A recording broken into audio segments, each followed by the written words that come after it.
All right, so now that that is saved, the next step I'm going to do, and this is also something you should do with every motor that comes in, is to verify the incoming alignment of the motor. So make sure you already have your bench tests done. Make sure the phases aren't shorted to each other or shorted to ground, that they're insulated properly.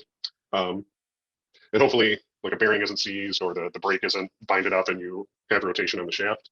If you have rotation on the shaft, you want to verify the incoming alignment to make sure it matches what the system says that the alignment should be. So to do that, we're going to go to motor and lock-in. And I have the motor power cable here connected to our line mate lock-in box. And that's actually how I have the brake release right now. So I will start collection.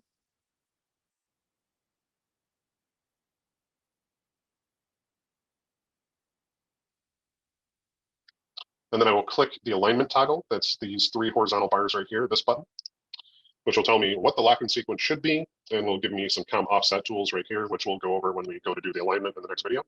But right now, all I want to do is verify that the incoming alignment is properly aligned. So the lock-in sequence is U positive, V negative. Okay, then you can see that as the rotor locks into place in between those phases, the alignment point is true.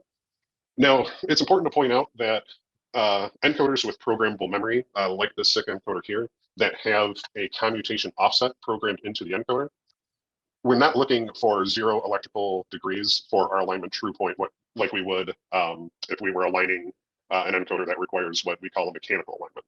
Because this has a commutation offset, the encoder can be inserted and installed onto the back of the rotor in any position, really.